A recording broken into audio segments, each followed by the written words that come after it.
Part Filipino NBA script, muling isinulat. Iisipin mo na lang ito. Isang tawag, isang pagkakataon. At sa loob ng ilang segundo, maaaring mabago ang lahat o maaaring mabunyag ang katotohanan na matagal na nating alam sa ating puso ngunit ayaw nating tanggapin. Ito ang nangyari nang tumawag ang isang manlalaro sa kanyang boss. Hindi para magpaalam, hindi para magpasalamat, kundi para magbanta. Para sabihing, kung hindi mo ako bibigyan ng gusto ko, aalis na ako. At ang sagot? Hindi iyong inaasahan ng lahat. Kaya nagsimula ang kwento sa isang simpleng tawag sa telepono. Ang manlalaro, matagal nang nasa tuktok, may edad na, at ramdam na ang pagod ng mga taon, ay nagsalita ng may kumpiyansa. Sinabi niyang siya ay hinahangad ng 12 koponan. 12. Halos kalahati ng buong liga. At kung hindi siya bibigyan ng pinakamataas na kontrata, mag-iisip siyang lumipat. Pero ang kanyang boss, hindi natinag, hindi natakot. Sa halip, ang sagot niya ay malinaw, matapang at tapat na tapat. Kung ganoon ang nararamdaman mo, pumunta ka na. Nakakatawa kung wala kang alam. Nakakaiyak kung naiintindihan mo ang katotohanan sa likod nito. Kasi ang totoo, ang manlalaro na ito ay hindi na bata. 41 taong gulang na. Ang katawan ay hindi na katulad noon. Ang mga galaw ay hindi na ganoon kabilis.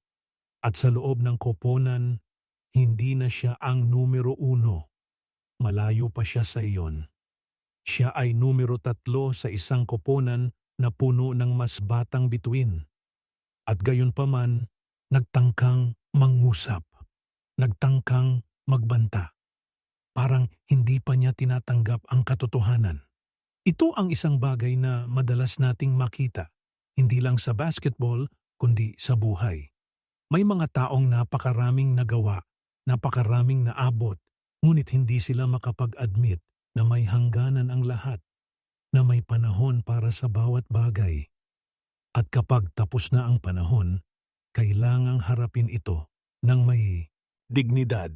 Ngunit ang mas nakakatuwang bahagi, ang mga 12 koponan na yon, walang konkretong katibayan, walang opisyal na alok, wala pang bukas ang libreng ahensya sa oras na iyon. Kaya ang tanong ay, totoo ba ito o ito ay isang laro lamang ng mga salita upang makakuha ng mas malaking kontrata? Kung nakaabot ka rito sa kwento, ibig sabihin, nagagawa kang maramdaman ng mga ganitong usapin. Ibahagi ang video na ito sa iyong mga kaibigan na mahilig sa basketball. Baka marami din silang gustong marinig ang totoo. Kasi ganito ang takbo ng mga negosasyon sa mundo ng profesional na palakasan. Una, sinasabi mo ang pinakamataas na halaga ng iyong sarili. Pagkatapos, dinadagdagan mo pa. Sinasabi mong marami ang gustong kumuha sa iyo.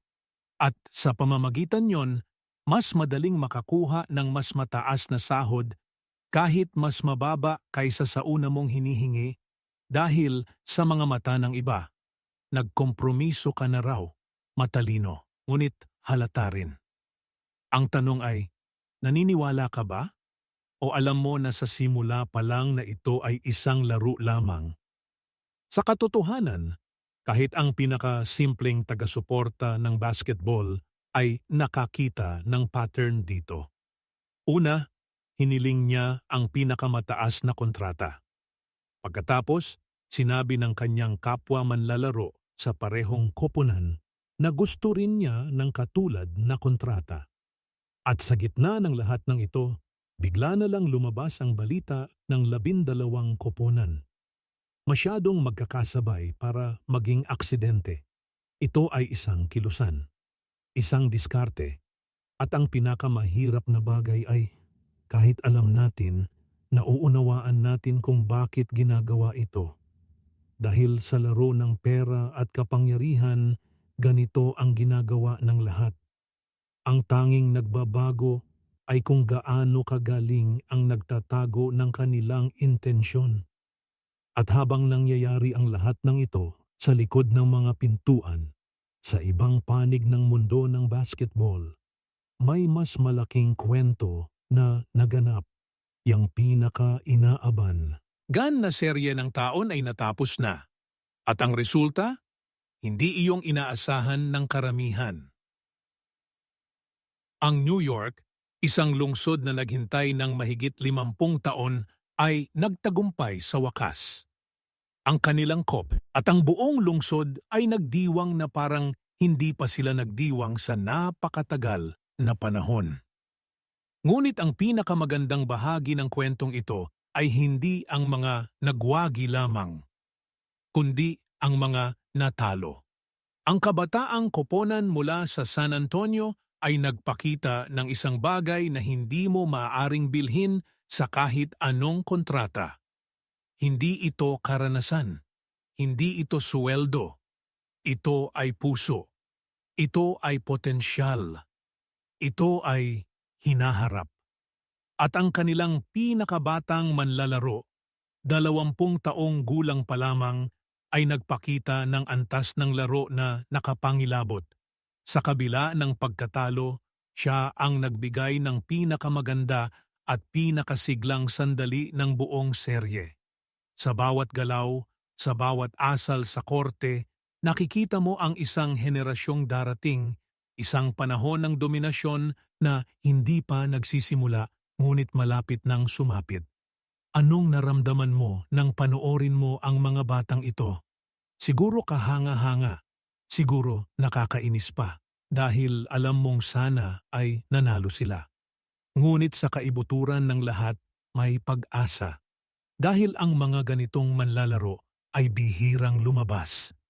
At nandito na sila. Kaya, ano ang aral ng lahat ng ito? Sa isang banda, may isang manlalaro na nagtangkang gamiting takot para makakuha ng mas malaking kontrata, ngunit nabunyag ang katotohanang hindi niya inaasahan, na ang oras niya ay maaaring tapos na, na ang mundo ay nagpapatuloy kahit hindi ka handa. Sa kabilang banda, may mga batang manlalaro na walang ibinibigay kundi ang kanilang buong sarili sa bawat laro. At kahit natalo sila, ang tagumpay ng hinaharap ay nakasulat na sa kanilang mga galaw. Ito ang maganda at malupit na katotohanan ng palakasan at ng buhay. May panahon ng pagsikat, may panahon ng pagsabog, at mayroon ding panahon ng paglubog. At ang pinaka-importanteng tanong ay, paano mo haharapin ang bawat isa sa mga panahong iyon? Ang mga nagtagumpay sa korte ngayong gabi ay hindi lamang nanalo dahil sa kanilang talento. Nanalo sila dahil sa kanilang kaisipan. Dahil kahit na sila ay naubusan ng puntos sa isang punto, hindi sila nagpapatid. Hindi sila nagtiwala sa agwat. Nanatiling bukas ang kanilang isip at nagpatuloy silang lumaban. Ito ang di matutukoy na bagay na hindi mo makikita sa istatistika, ang kakayahang manatiling nakatuon kahit malapit ka ng manalo. Ang kakayahang huwag mag-relax ng maaga. Ang disiplina ng tagumpay. At para sa ating lahat na sumusuporta, na nanunood, na nangangarap kasabay ng ating mga paboritong koponan, may aral din para sa atin. Huwag masyadong mabilis na magpasya. Huwag maniwala sa lahat ng balita na maririnig mo. At lagi tumingin sa katotohanan sa likod ng mga salita. Ang basketball ay hindi lamang isang laro. Ito ay isang salamin ng buhay, ng ambisyon, ng takot, ng pag-asa, at ng katotohanan. At sa bawat serye, sa bawat laro, sa bawat tawag sa telepono sa pagitan ng manlalaro at ng boss niya, may kwento na mas malalim kaysa sa nakikita ng mata. Kung natuwa ka sa kwentong ito, kung naramdaman mo ang bawat bahagi nito, iboto mo ito.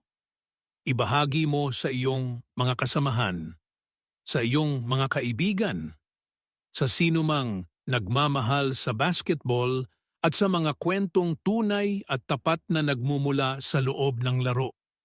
Dahil ang mga kwentong tulad nito, hindi lang ito tungkol sa basketball.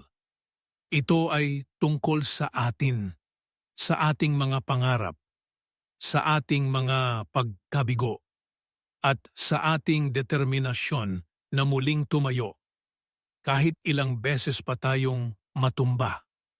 Hanggang sa susunod, patuloy na manood, patuloy na maniwala, at huwag kalimutang ang pinakamahalagang laro ay ang laro ng buhay na nilalaro natin araw-araw.